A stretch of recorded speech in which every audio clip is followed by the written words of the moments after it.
Even a little teeny tiny baby born this moment has all of the things that we're about to discuss, okay? But this innate immunity, it's very quick, a quick response, but it has no specificity. So those of you in the afternoon lab don't know this yet, but antibodies, which are part of the acquired immune response, those are proteins, they have shapes, those are specifics. That's not part of innate immunity. Okay, innate immunity does not involve antibodies. It's just non-specific and it can't remember. So you'll have the same response to various different organisms, okay, in the same way. It's just a general response. Whereas adaptive is specific to a particular microbe. Antibodies will be produced to that microorganism, and so it will only be triggered against that, but it's slow. It takes a while to get there, and it has memory. So we will remember, and we will have memory cells and an even better response next round. The adaptive immune response, I will talk about after we finish innate. That's not something that a new baby has.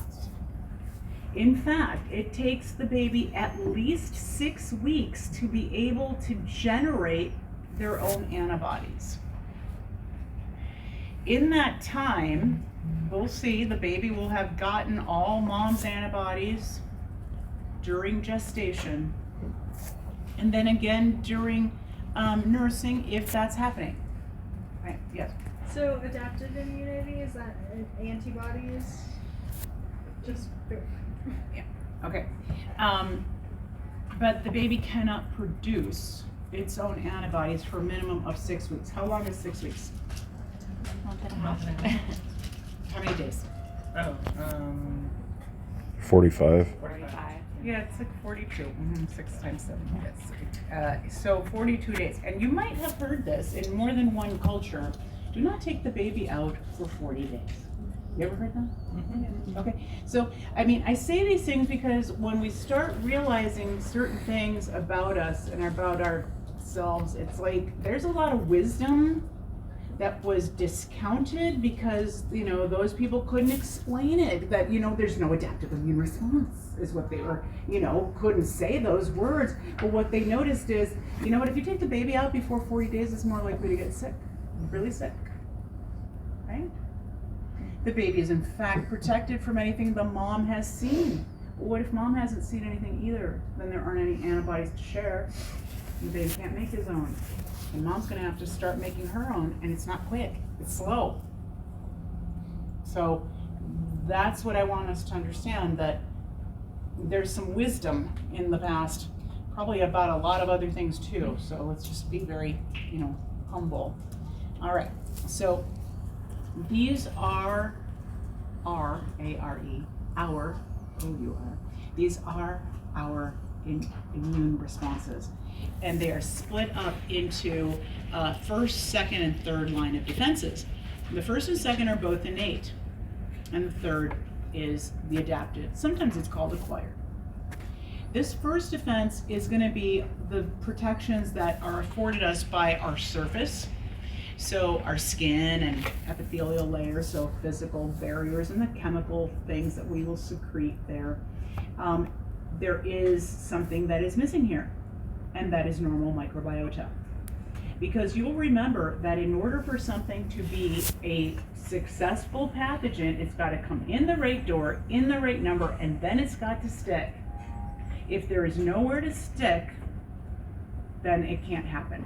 So our normal microbiota are in fact a layer of protection for us. Okay.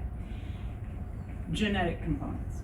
Well, this is a lot of times, and I've said this, when we say there's a genetic component to this, like we can't quite put our finger on it exactly, but we do note certain differences between people. Some people create more salt in their sweat than others. Some people have more oily skin than others. Okay, now remember, these are going to be protective barriers. Then we also have some people make more mucus than others. And there's going to be differences in certain proteins, and when we get there, I'll point that out. And all of that is going to influence how well a pathogen can invade one person versus another. Okay? Our second line of defense, should we breach this one, is going to be primarily a cellular response. It's going to be cells and the stuff they secrete. So will it involve the phagocytic response, but we're going to talk about inflammation and fever and then some smaller antimicrobial peptides. Okay, so we've got first line, second line, and then the third line of defense, which is its own PowerPoint, is the acquired immune response, which is going to involve B cells and T cells and their effects. This will be described as active or passive, and we'll get into that when we get there. There's no point belaboring that right this moment. Okay, so in the Tortora book, which is suggested but not required for this class because it's so onerously expensive, Innate is chapter 16 and adaptive is chapter 17. So this is always gets its own billing over here. All right, so our first line is physical and chemical. So on our person, okay, we already know we're covered with skin, your largest organ. That skin will have a lot of secretions that are aimed to minimize colonization by potential pathogen. So we have sebaceous glands, oil glands. We have tears and mucus and saliva. Lysozyme is in saliva. We have cilia that will move mucus upwards. Mucus is going to be on any epithelial lining. We've got acids in the stomach, enzymes in the intestines.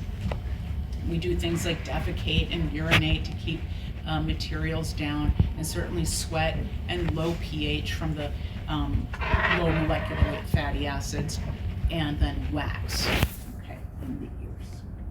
So our first line of defense is physical and chemical, physical first, and so we remind ourselves about skin.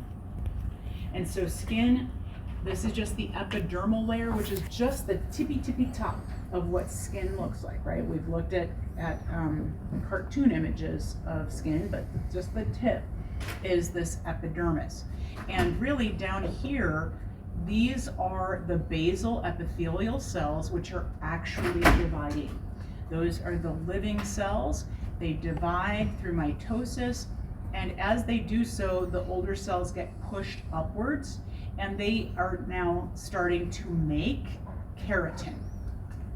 Keratin is found in skin and nails and hair. Keratin is fibrous, which means insoluble. So these cells become essentially bags of keratin, and then they die, so that the upper layers of skin are really just bags of keratin. Okay, they're dead cells, and they slough. We know this. Okay, so we want to remember that dead cells are now going to be a great protective barrier against virus. Virus require living cells to propagate, right?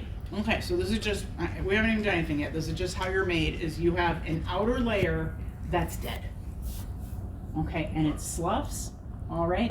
And we know, going back, if you're like thinking about HPV, that if it were to make a toehold, it would need to gain access down here. Okay, which means that you have a scrape or a break or some kind of thing, because normal skin is not something that virus can take advantage of. Okay? All right, so many layers thick, it's keratinized, it sloughs, all of that is great. Okay, but we also know that up at the epidermal layer, and so here we are looking at a cartoon image, of course, and so that big picture I showed you is really just this little top layer. Okay? All right, so there's a lot of products on the surface of skin that are going to be very important in keeping out pathogen. Okay, so skin, you're mammal, so you got hair, that's how it goes. And where the hair shaft is, there is a sebaceous gland here. The sebaceous gland secretes oils. These oils are short chain fatty acids. That's a low pH. You might recall that most bacteria have a really hard time in low pH. Okay, that's not good for them. There's also oils that are secreted. Oils dissolve other oils. So an oil is a lipid. It dissolves other lipids. Who's more lipid vulnerable, gram positives or gram negatives? Gram negatives. Okay, all right, great. Then we have sweat glands. And I know you took your anatomy, and so you can say that, is it the eccrine sweat gland? Like, you're in micro, and all that information is, you know, I don't take off if you rate it like that. Totally fine. Totally fine, but it's irrelevant because the sweat gland, all we're interested in is the product of that. The sweat gland is going to secrete not only lysozyme, but we know it secretes salt. At the actual pore where the sweat gland comes out, that salt concentration is actually quite high at that pore. We know that for most organisms, that's a problem. What happens if they are exposed to too much salt? Or they dry out. They dry out. They yield their water and die. Okay, all right. Lysozyme is an enzyme that, frankly, you have it in every single bodily fluid. Lysozyme cuts peptidoglycan. Who has more peptidoglycan showing? Gram positives or negatives? Gram positives. Okay, so let's just stop right here and recognize that just skin, the epidermal layer, is a barrier to virus, to gram negatives, and to gram positives. We haven't even done anything yet. So this is just the way you're made, is to keep that stuff down. Now, does it keep everything away? No. We know, in fact, there's some organisms that love salt. They love it. Okay, so they're all over your skin. Who are they? Staphylococcus. Epidermidis everywhere, and about 40% of the population aureus. Okay? So, but epidermidis is found on 99% of humanity. Like, this is the guy. Totally well suited. Okay? And that's how it goes in ecology, isn't it? If you can live where somebody else can't, that's your niche. Go ahead. Okay? So, that's something that we definitely want to recognize. Now, let's put this together with what we know about our portals. Okay? And we know that parenteral, that's an entry. But surface of the skin, that's not so easy, is it? Hey, we got a lot going on here. Parenteral means you popped through that. You're now in the dermis. That's, okay, now that's different. Okay, because sweat doesn't happen in the dermis. Oils don't get secreted in the dermis. There's not a bunch of keratin in the dermis. Like now, okay, now we got to handle that with a different set of systems, right? Okay. So I want us to understand this completely. All pieces and parts of skin. All right. So that's the skin, and that's your outermost layer. But what about the other portals? Okay, so a respiratory, okay, gastrointestinal. All of those areas are lined with epithelia that have mucous membranes. You're going to know you're dealing with that when you're going to see these like kind of big, they call them goblet cells, like this. These are epithelial cells that are making and secreting mucus. What is mucus? I will give you one guess. Of course it is. Mucus is a secreted protein, but mucus is covered in carbohydrates. How did that happen?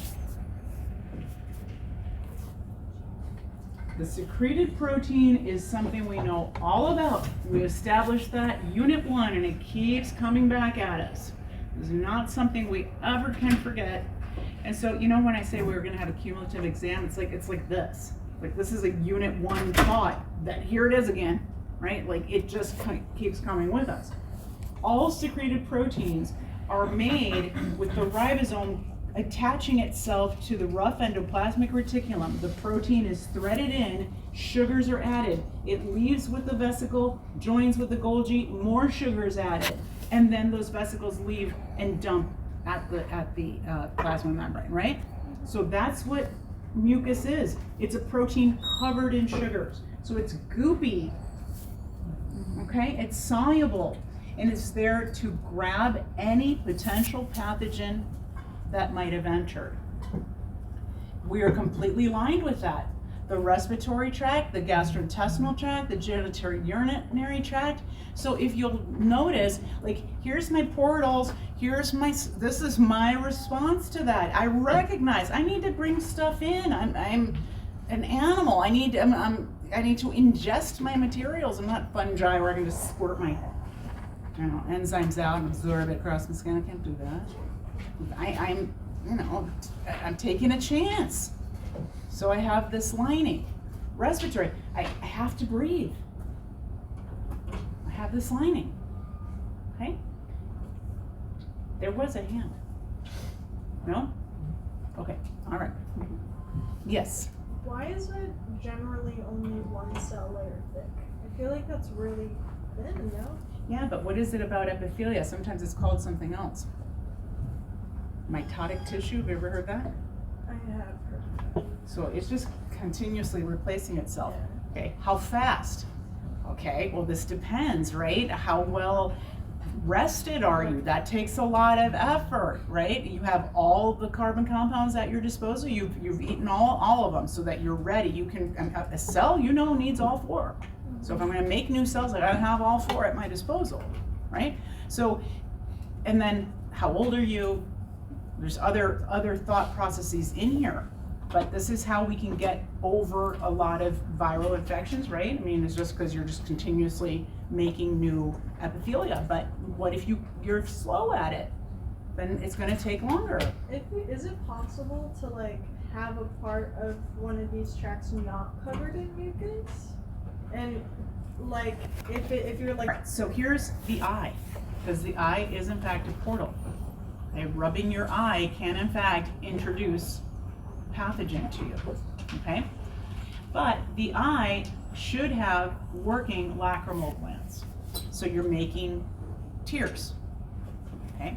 And in your tears, you have lysozyme, which clips peptidoglycan. Now, what is not being shown on this image is you have an eyebrow and eyelashes, and that's sort of being shown here. But that's also designed to, same thing, keep stuff out, okay? Tears, they drain here and then go down into the nasal lacrimal duct into your nose, okay? Saliva in the mouth makes saliva, okay? The constant motion of saliva in your mouth keeps colonization down, but we know that our mouth has totally covered with normal microbiota. That's the other issue in the mouth for anything that would like to take our precedence. There's already somebody there, okay?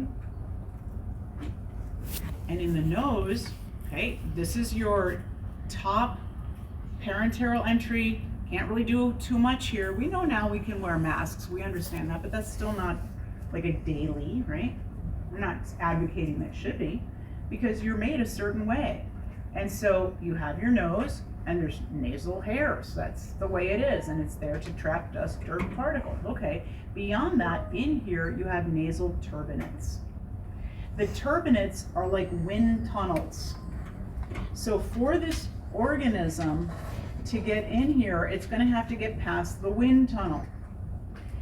It doesn't seem to you that your breathing is like a wind tunnel, but you are not 1 micrometer across. If you were, you're coming into a wind tunnel, and then you're being pushed out like a wind tunnel. So they have to come in and stick somewhere, okay? That is their plan, if they can. And of course, we have mucous membranes there too.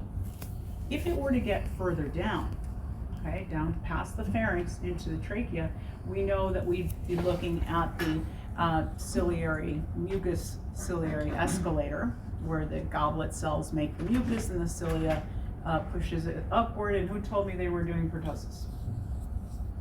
Okay, so pertussis has an exotoxin that destroys the ciliated cells.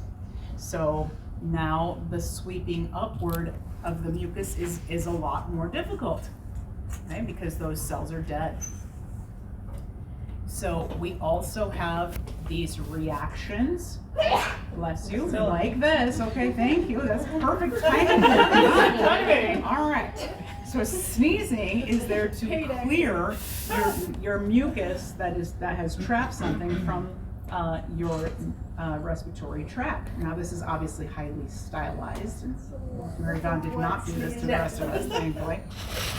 But this is what it's for, and these are like brainstem activities where we can't even control it, right? It just happens. And the same is true for coughing. So does this happen to everybody? Like you maybe are trying to talk to somebody and all of a sudden it's like you have to cough, like that's it, that takes over. I know this conversation is gonna wait a moment till this happens because something's in here and needs out now, okay? So that's the coughing reflex. In the bladder, normal routine for the bladder is to fill and release, and that keeps colonization low because we know that the urethra is a place that we can in fact find normal microflora, but it should be continuously cleared by the urine, okay? Now for most organisms, they're not crazy about urea. But are there organisms that have urease? Yeah. There are indeed. Okay, so for them, not only are they not bothered, that's actually food to them. Which is like, oh no. So that's problematic, you know, involved in UTIs, many of those. And so if you've had a bladder infection or heard of somebody who has, the bladder fills a lot. But we have a lot of swelling that happens here, inflammation, and now it can't come out. So it's a very uncomfortable feeling, okay? But what's happened is that there's an infection, and so now, you know, we deal with infection in several ways, and one of them is the inflammatory response, and the bladder's like, can you just wait till after I'm done? But that's what happens. All right. Did you have a question about that? No. I was gonna say is you swallow, here comes peristalsis.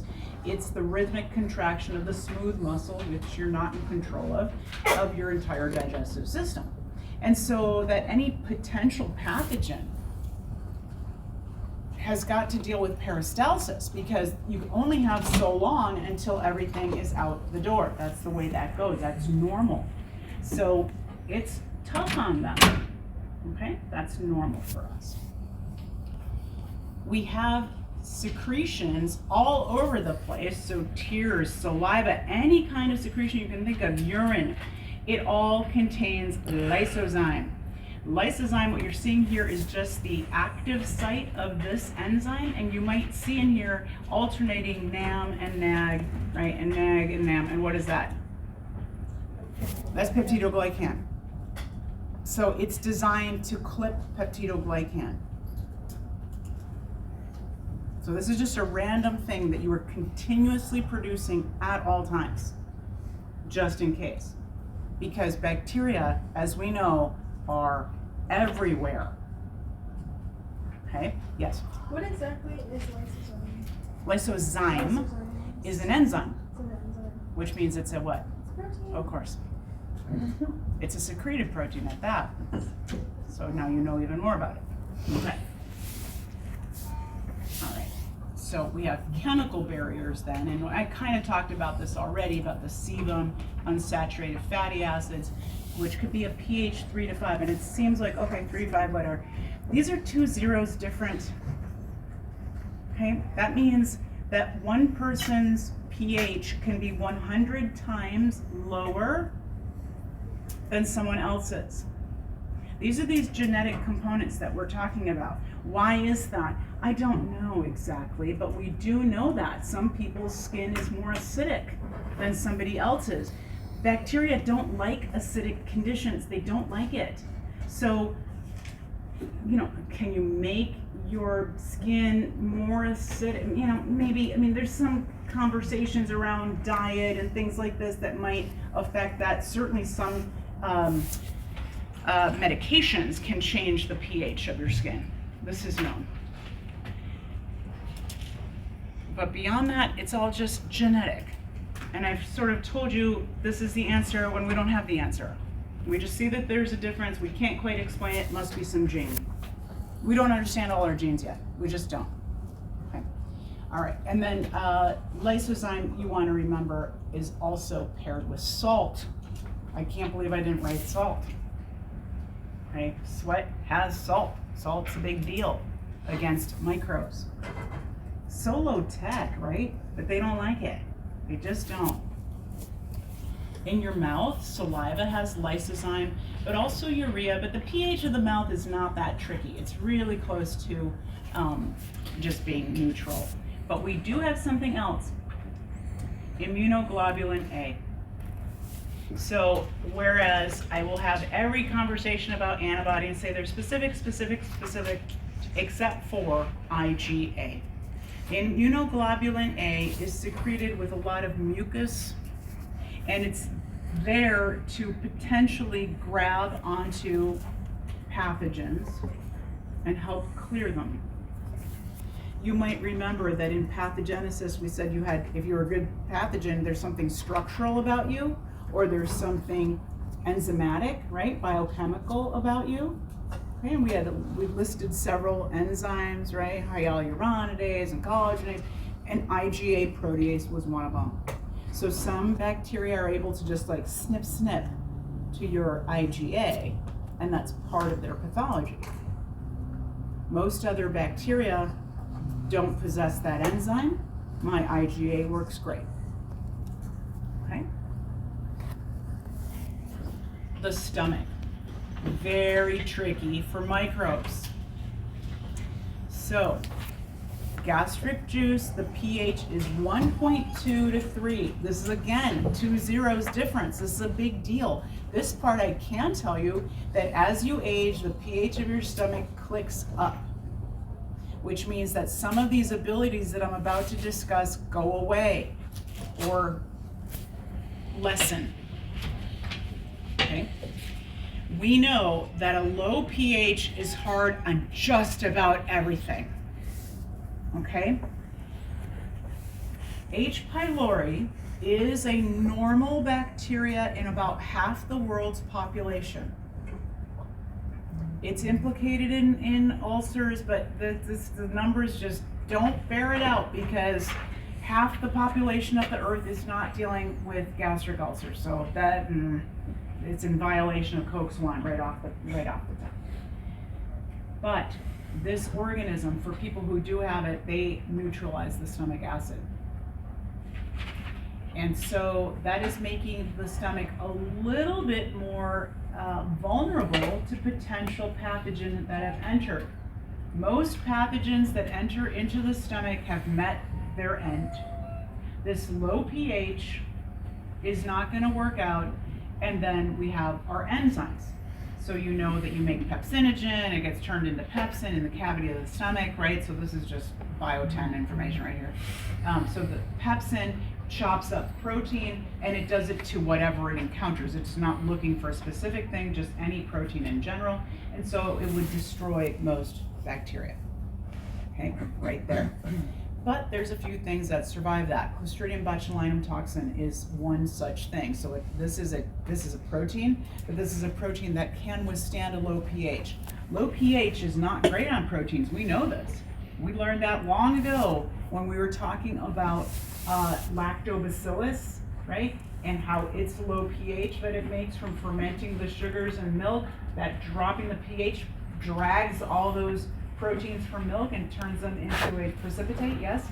Okay, so that's bad for most proteins, not this one. Okay, not Clostridium botulinum toxin, not for Staph aureus toxin. So there are a few things that are going to survive this. The other thing that can survive this, and I didn't write this down on here, is polio. That's a virus that's like near the, on all viruses are near the bottom on my resistance thing. What's the deal? Well, it's not the bottom. The bottom are the enveloped. One click up, there's your naked, and that's polio. So it just happens to be able to get through here and survive this little event. So We know that in the vagina, we have the glycogen that gets fermented. That low pH keeps out most organisms. We also have a very thick cervical plug that will occur during gestation, and that's going to keep anything out of the uterus. That's totally normal. Passing that is sort of evidence like the time is near, you're going to have that baby. Okay, and then bladder, you know, contains lysozyme, as all bodily fluids do. It's not terribly low pH, but it does have urea and uric acid, and a lot of organisms don't care for that. Our normal microbiota, as we know, take up the seats. And so here, this is what you see normally, but if you're under a round of antibiotics, then you've taken, the antibiotics don't know what they're doing, they'll take away your normal microbiota also. And if you are exposed to a potential pathogen, now they have a chance. Okay. Excuse me. All right, so that's our first line of defense, physical and chemical barriers that stop pathogens from colonizing, sometimes outright kill them. All right, and then we recognize that there's a genetic difference between different organisms, different people, like in terms of pH of the stomach, pH of the skin, the amount of mucus, the amount of salt, all of these things differ. It's not the same across the board, okay? I want you to start thinking about how we had that table of who's going to get sick, right? And we said that there was a genetic component involved in that. Okay, some of that is this. All right, suppose that gets breached, okay? Now you're looking at your second line of defense. This is still innate, meaning it's not specific, it's quick, a teeny tiny baby can do this, okay? It's going to involve natural killer cells and phagocytes, then the inflammation response, fever response, and antimicrobial substances. We have to start this conversation with the components of blood. And thankfully we had a little bit of this last week in lab because we did the white blood cell stuff. So we know that if you take out blood and you can just let it sit, or you can spin it down to have this happen, the heavy stuff will go to the bottom, right? Okay, fine. What is the heavy stuff? Those are these cells, but this clear stuff up here, that's the plasma. Okay, so that's the fluid part of the blood. It's mostly water, of course it is, okay, and there's ions in there and stuff. But there's over 100 different proteins in blood. Blood is enriched media, remember we talked about this too. So the proteins in blood, yes, albumin, they always list that. There is a lot of it, it's for osmotic pressure. Fibrinogen is just one of the clotting factors. That just happens to be the last one in the line, right? So when fibrinogen gets clipped, it turns into fibrin. That's the meshwork that will trap the platelets. That's the clot. But there's a ton of other proteins involved. It's not just fibrinogen becomes fibrin, right? There's a lot of other proteins. There's also another set of proteins called complement, and that's part of our innate response as well. Those are also in the plasma. The other thing in here are antibodies. Antibodies can be found in anybody's blood, and antibodies are proof that your body has seen a particular pathogen, okay? So back with the SARS-CoV-2, and they were saying, okay, everybody's got to get vaccinated before you can go back to work. There were people who were like, I've already had it, and you could prove that you had they could check your blood for anti-SARS-CoV-2 antibody. If you've already had it, you don't need a vaccine. You've already had it. Okay? It's for everybody who didn't. Okay? Antibodies are made by B cells, which are a type of lymphocyte. But every other protein in the blood is produced by which organ? Do you know? Liver? The liver is correct. The liver is huge on so many levels, 6 really important functions. We're going to talk about this one, how it makes the proteins in the blood. Do you remember our list? Who's going to get sick? Liver issues. If you do not have a functioning liver, you can't clot properly and you don't have complement. And right now you don't know what that means, but you will, because it's part of the innate system. So important. Okay. And yes, there's other things in here, hormones and sugars and stuff like that. Okay, boom.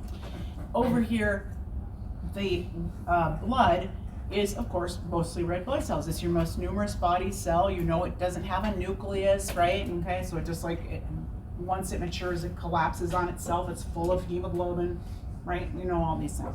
Great. Then you got your white blood cells, whose name, or generic term, leukocytes, a white blood cell. But they're each one of them different, okay? So we looked at these the other day, and we know that the ones with the granules, the basophils, eosinophils, and neutrophils, and the eosinophils, I mean, I kind of wish they flip-flop these colors, because the eosinophils don't look orange, they look more pink, right, under the microscope. Lymphocytes are the T and the B cells, very, very different from one another, but, you know, that's, you can't tell the difference about one from another in the blood. And then monocytes, which will differentiate into macrophage or dendritic cells. And then we have platelets, which aren't cells at all. They're little bits of plasma that come off of a megakaryocyte. All right, and they're important in clotting. This is a better image. We do need to know the cells of the blood. This will be presented to you as a matching. So if you know the cells and what they do, then you can just match them. Okay? So for example, if I say carries oxygen, which one is it? Well, it has to be the red blood cell, right? Now for the other ones, I will choose functions that are specific to that cell. Okay, not like has a nucleus. That's not going to help you, right? Okay. All right. All of these cells come from a stem cell in the bone marrow, the hematopoietic stem cell. This stem cell recently was found to also exist in the lung, which is incredible. So that the lung can go through this differentiation process and make different things. It doesn't make red blood cells, but it will make some of the white blood cells. Okay. How is it spelled? What?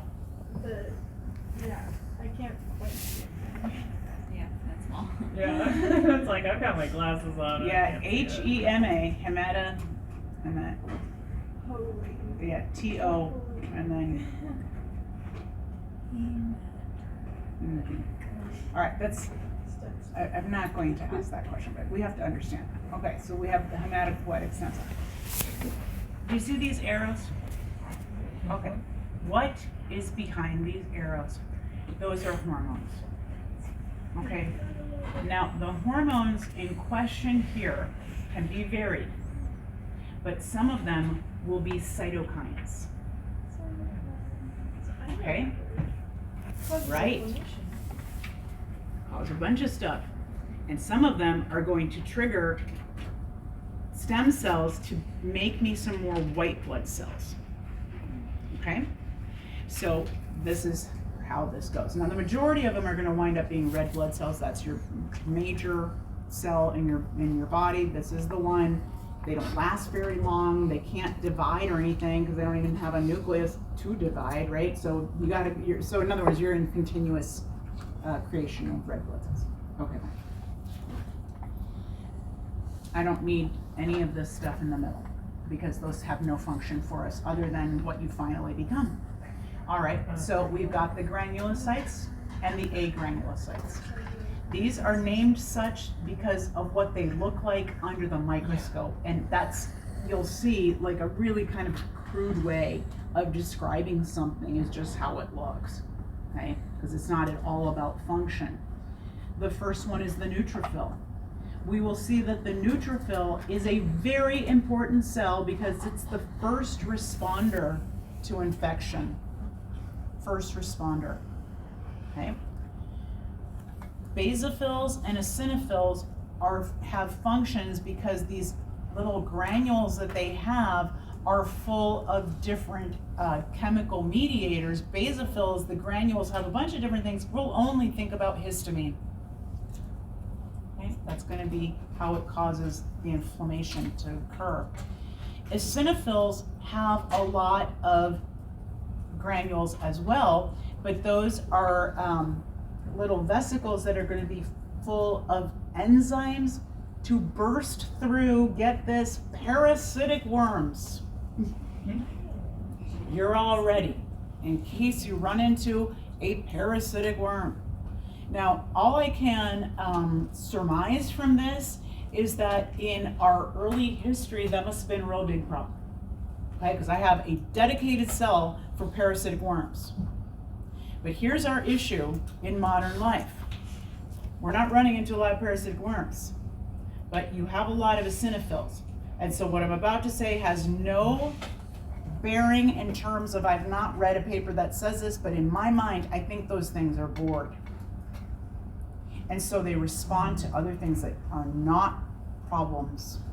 Eosinophils are associated with eczemas, a lot of allergies.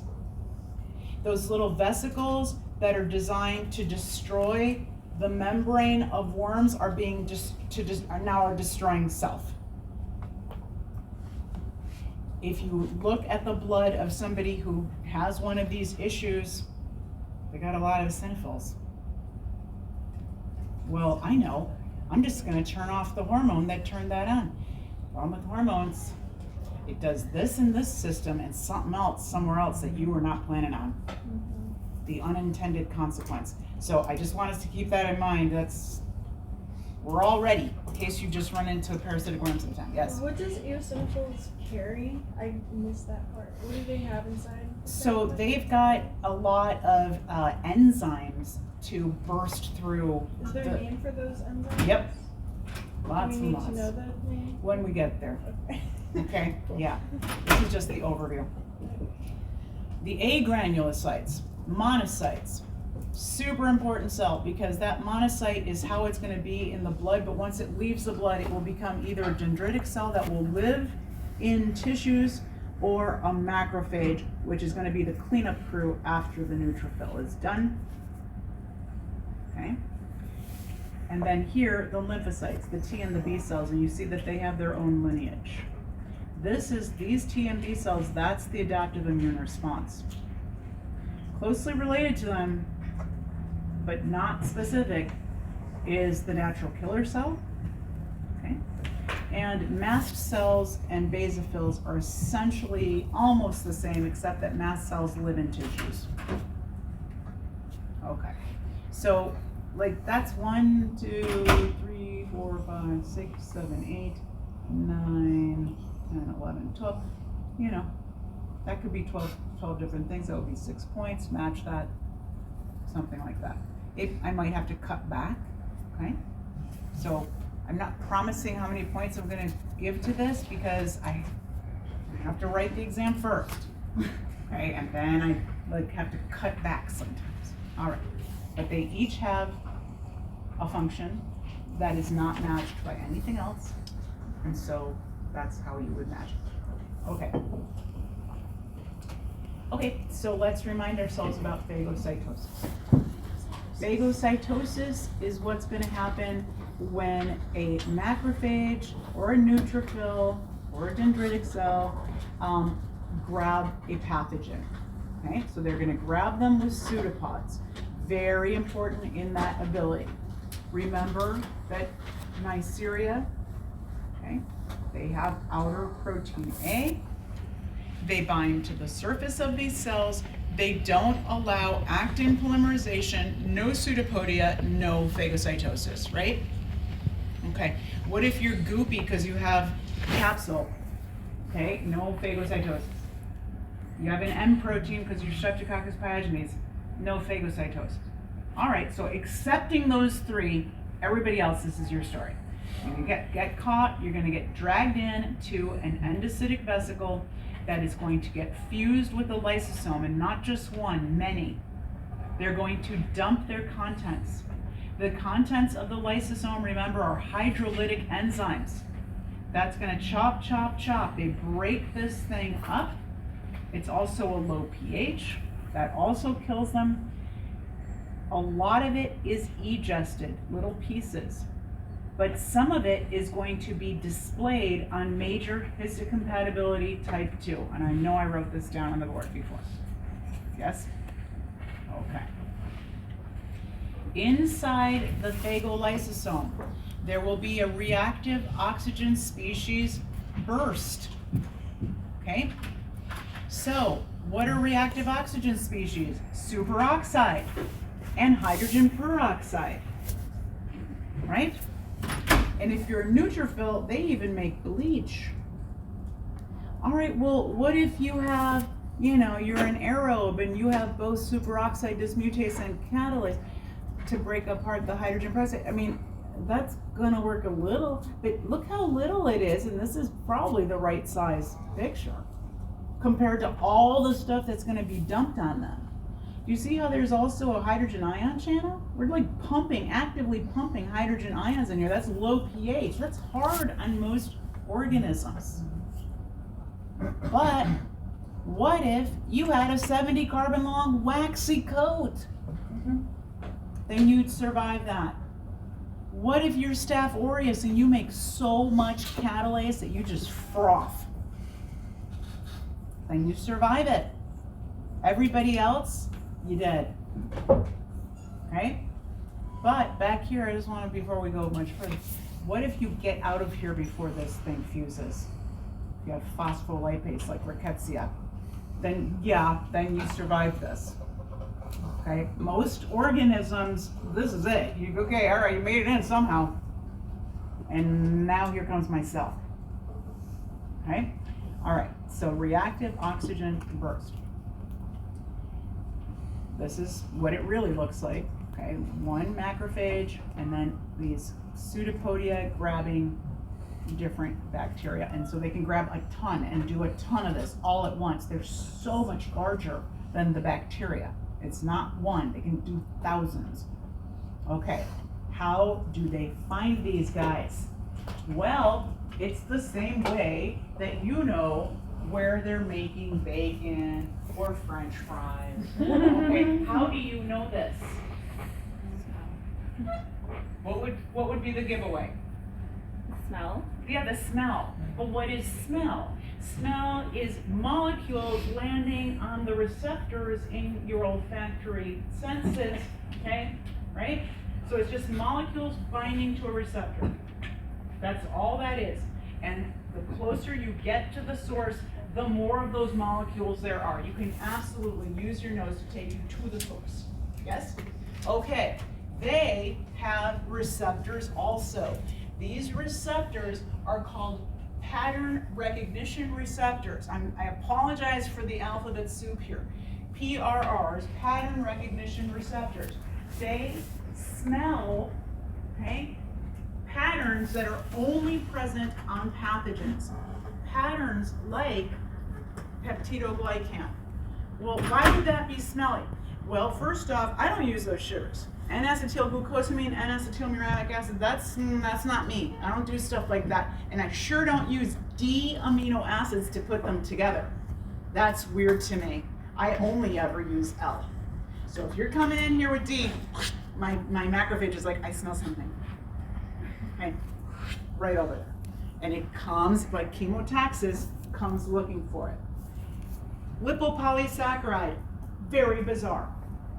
Very bizarre to us. Goes straight to it.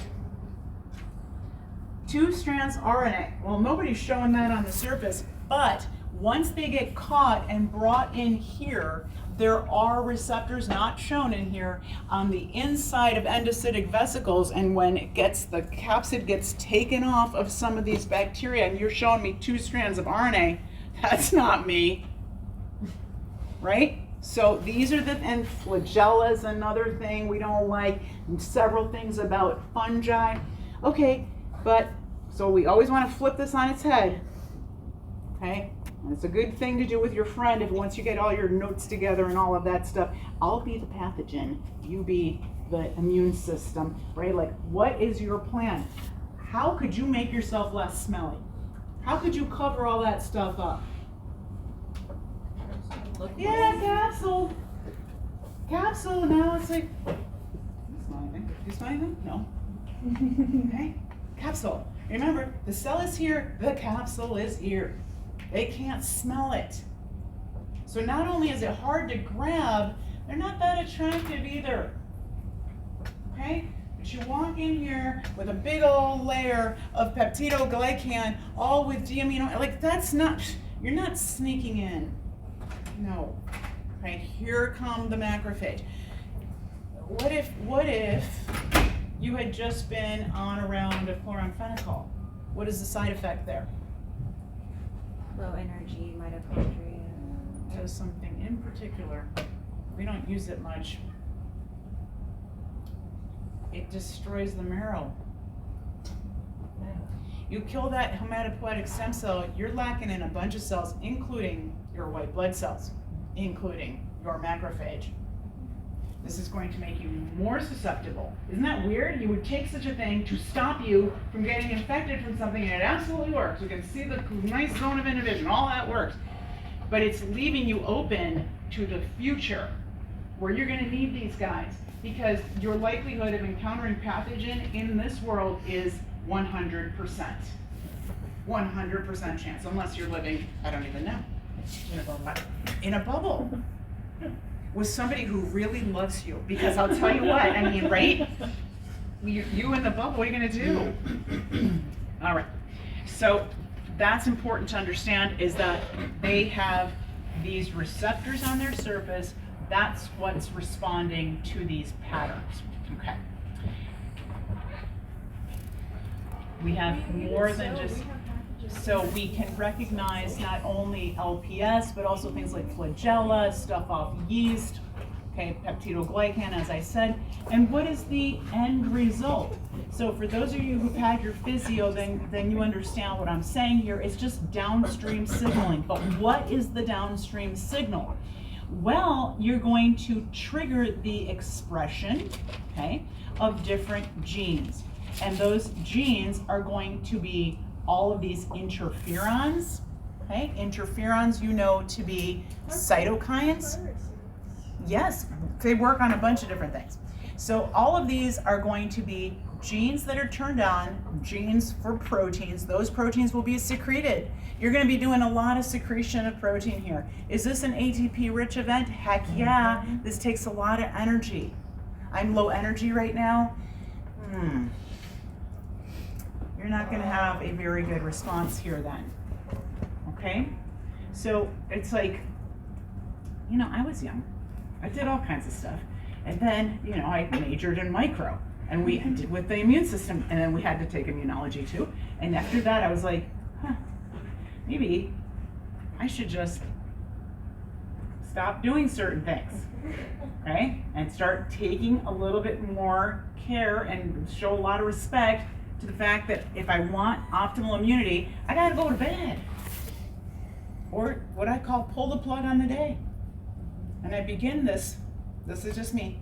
At home, you live with people, you have to deal with it your way. I start announcing this right at dinner. At 7, I'm going upstairs and that's it, I'm out. Okay, solve everything on your own. Okay, all right, so, but the beauty of the macrophage is that not only does it recognize pathogen-associated molecular patterns like peptidoglycan and flagella and all that stuff, all right, and not just that, it also recognizes damage to my cells. This is known as damage-associated molecular patterns. That's what happens when a cell, for example, here's a normal cell, it says here death by injury. Can you think of a situation where a cell would burst? Can you think of such a thing? Yes, after infection with what kind of virus? Naked or enveloped? Naked. A naked virus is in fact going to cause this to happen. All this stuff out. And then it's like, what is your DNA doing out here? That's an attractant. They have receptors for that. They have receptors for DNA, and our DNA is not loose. It's wrapped around histones, you know that? So they have receptors for histones.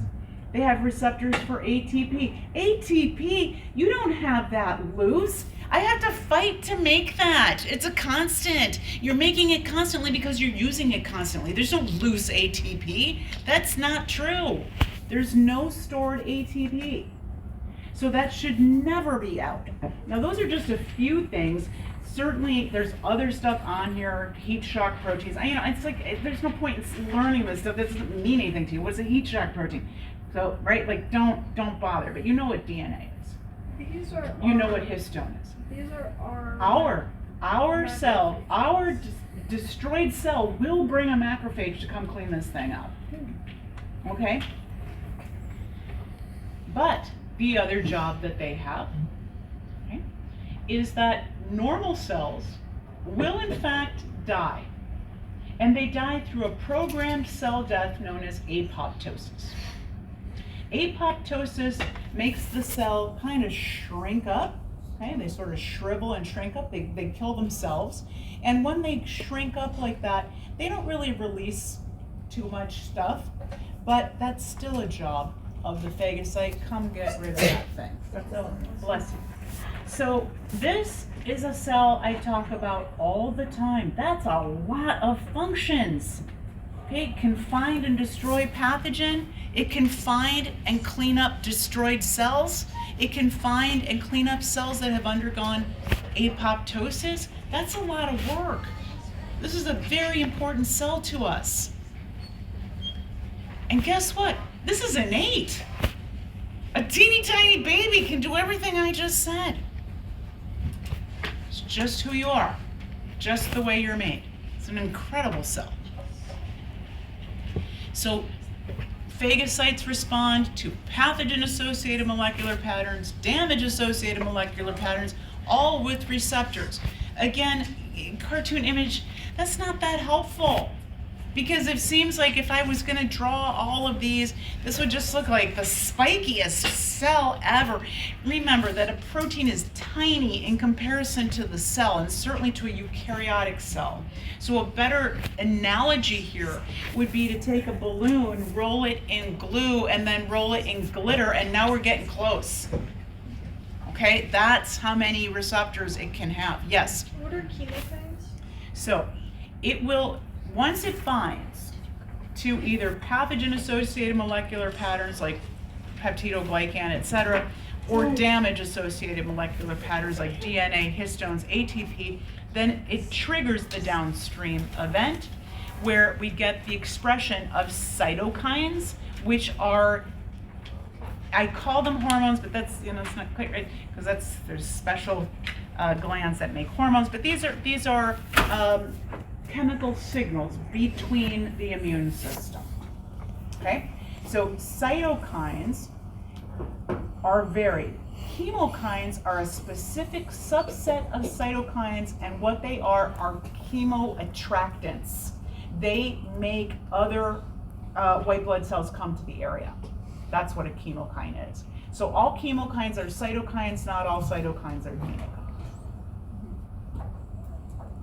If you take immunology, you spend a lot of time right here. You gotta learn all of them and all what they do, but this is, we're in micro. And all we know is I got caught, and now here come a bunch of other ones. That's what I know, okay? So we'll recruit immune cells and we'll trigger inflammation, okay? So here's the cytokines, immune signals. Okay, chemokines attract more, but here's some of the other things that are made. So some of those cytokines are colony stimulating factors, and it stimulates the bone marrow to make more white blood cells.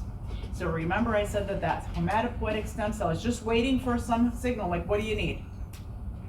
And when it gets one of these cytokines, okay, the colony stimulating factor, then you make more white blood cells. And all I know, if I take my patient's blood and I see a lot of white blood cells versus red, all I know is there's something going on. I don't know which one. I don't know, because guess what?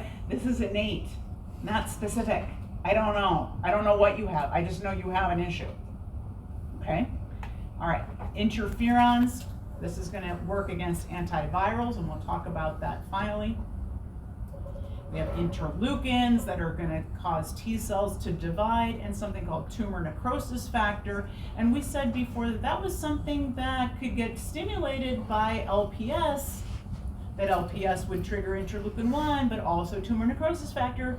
And so what does that mean? It's just going to increase my inflammatory response. Okay. That's the macrophage. And quite frankly, could have talked the entire time on just the macrophage. So I can't overstate its importance. Yes. It's my understanding that they get recruited in cancer to actually protect the tumor environment. So something's. Okay. But I'm fascinated, so let's talk later, but yeah. All right, so granulocytes, so those that have granules on the inside, neutrophils, basophils, eosinophils. We'll start with the neutrophils. We saw them last week. They look something like this. Anytime you see sort of a multi-lobed nucleus, you're looking at that. They do have granules. They're phagocytic, so they can grab and swallow. They're first responders, and they will make something called nets, neutrophil extracellular traps. So what happens is that these neutrophils have on their surface pattern recognition receptors, just like macrophage have. They will respond to some pattern on some pathogen. But their downstream signaling event is not a cytokine response to make and secrete cytokines. Instead, what they do is they break apart their nucleus and they shoot out their DNA. But you know that our DNA is wrapped in histones, so what you're getting is this. We have so much DNA that it does in fact act as like a net to trap pathogens. Some images of nets will show it as like a Spider-Man, you know. But the thing is, Is it actin? no, that's not actin, that's DNA, It's DNA doing right? That you would use your DNA as a weapon? I love it. Oh, It's like a right? zombie, like- But talk to me right now. What happened to this neutrophil? Isn't it it would be It's undead. dead? Yeah. It's undead. It's a zombie. No, it's straight gone. It's But dead. But it's gonna if attract the other macrophages. it right? is because the macrophage knows what is the DNA doing out here and histones doing out here, There's right? all this other cool fun stuff that I get to right? do And now, on top too. of that, there's a bunch of trapped pathogen. This becomes this huge thing. So this is a very important. I love that. So, you know, this is the beauty of being the multicellular organism, is that all of my cells are working together to keep the whole. This cell just gave itself up. Yes? Do they do this through like Apoptosis? No. Apoptosis is to become small. like And that. so, yeah. So how do they do this? So it is a secondary signaling event once something binds to their pattern recognition receptor. Okay? So there's many signals that happen within this, and it winds up splitting up the nucleus and shooting out the DNA, and guess what? It doesn't even take long. It's moments. Okay? The making and secreting of the cytokines, that's a little longer. Did you have a question? No. No, I was just scratching my head. Okay, yeah, it's hard to say. All right, so that's an important thing, and when we get to inflammation, I will remind you about the nets. Okay. We also have basophils and eosinophils, and we saw these. Basophils a tough one to find, but I usually have to like look really carefully and see whether or not I see granules in there, because if I don't, then you might be looking at something else. Okay, so basophils. They have little grains in there, and they're full of different things, but we're only going to worry about histamine.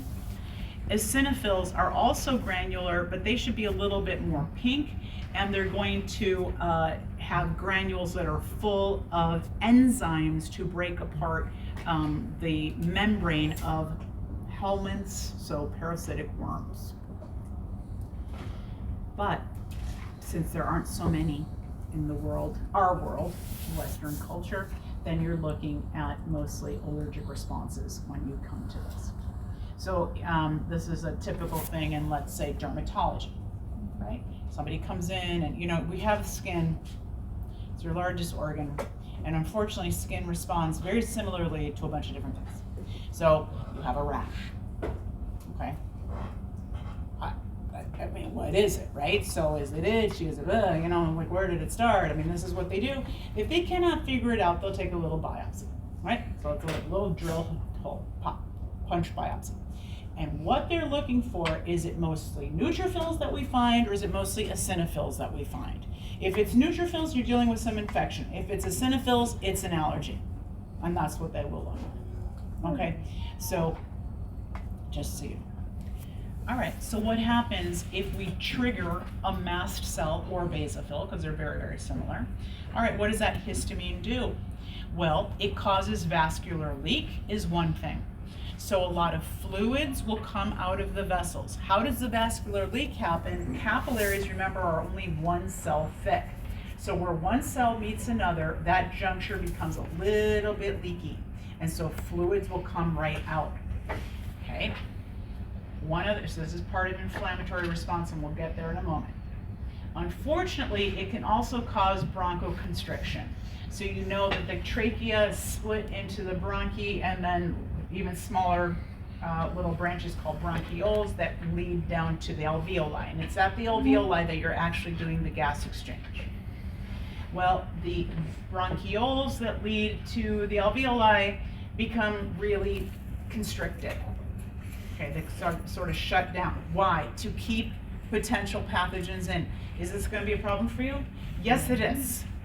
So, you know, we take antihistamines, we do other things to open up the alveoli. I can't not have air. So, unfortunately, this is one of the things that happens in the triggering of a basophil or mast cell. The other thing is this intestinal hypermobility, which means that like you get kind of a loose stool all of a sudden if you're having an issue like this. All right. The inflammatory response will allow some neutrophils out. We'll get there, but here's an unfortunate side effect as well. Tissue damage. So we know that our tissues are held together, right? So anchor junctions and tight junctions, right? So here's the epithelial tissue, and underneath you have your basement membrane, and then your musculature, okay?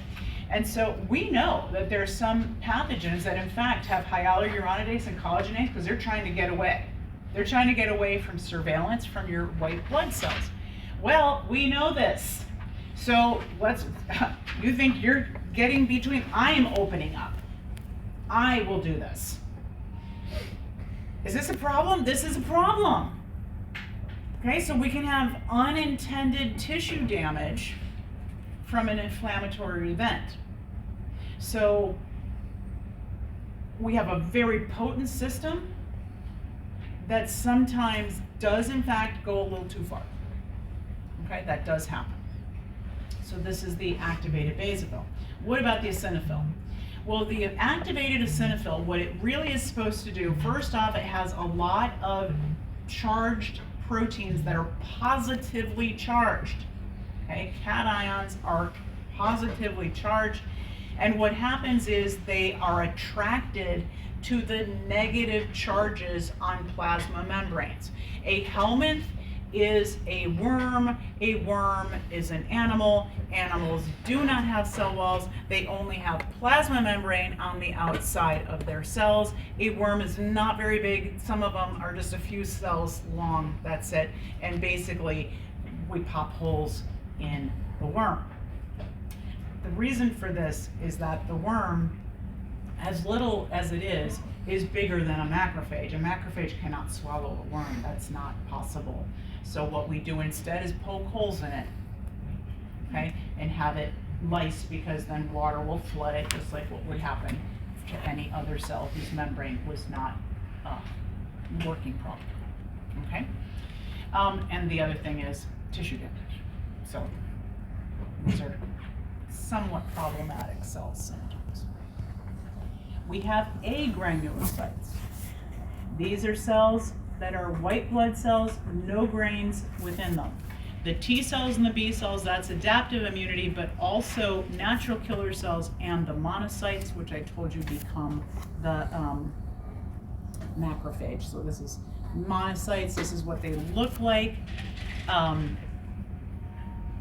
Initially, when they're made in the marrow, they're released like this as a monocyte. And so I usually write macrophage like this, M, and then like lowercase m, and then the Greek letter phi. Just easier, macrophage. So once they, the monocytes, when they migrate out of the blood, they'll become either a macrophage or a dendritic cell.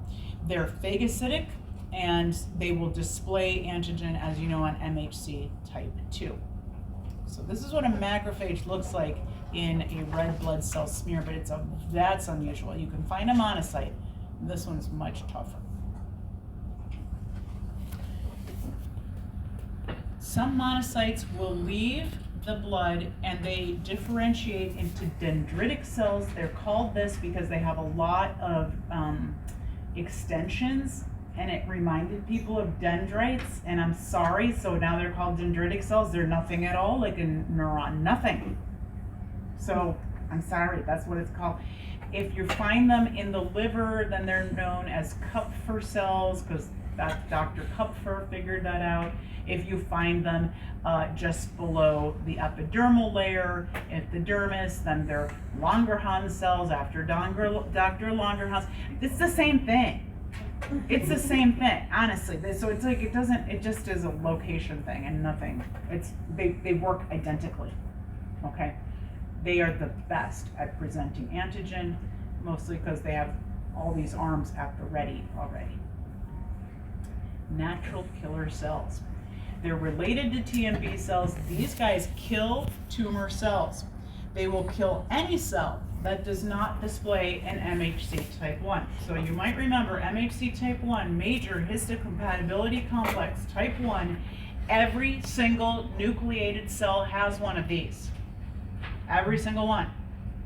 And at all times, that cell must be displaying what it's doing. What are you making right now? So, you know, they're making an enzyme involved in glycolysis. Show a little piece of that up there, that's totally fine. I'm about to start dividing. Okay, here's a little bit of helicase. I'm making some helicase. Looks good. A cell that is making a capsid will display that too. That's wrong. Okay, that would mark that cell for destruction. So that's the purpose of it. So all cells that are nucleated must at all times show something on their MHC type 1. However, cancerous cells, you might remember me having this conversation, they don't go through GAP1 and GAP2 anymore. They're only S and M. And what starts to happen, remember I told you that the different stages of cancer are how different does it look from the cells where it started. And so they stop looking like a normal cell, they stop expressing the stuff of a normal cell, and after a while they don't express MHC type 1. So it's like they don't want to say what's going on in here. And so for that, I have a natural killer cell. A natural killer cell with a normal cell. Here's the MHC type 1, it's showing something, okay, you're showing me something good, it moves on. That's all it's looking for. Do you have an MHC type 1? Okay. If it's a tumor cell, no MHC type 1, you're dead, that's it, no questions. Very dangerous cell. Okay. All cells that are nucleated must have an MHC type 1 at all times. So how does it kill them? They have these vesicles, which they will release the contents, and what it is you'll see these same proteins named later, perforin and granzymes. Perforin are a set of proteins that will form a pore, and granzymes are enzymes that will go in that pore and trip the apoptotic event. So this cell will kill itself. Okay? And who will clean that up? The mat. Exactly. So it's all working together. Like one big system with the same whole idea. Keep self okay. Anything that isn't, gotta get it. Okay. We have to stop. So we'll begin at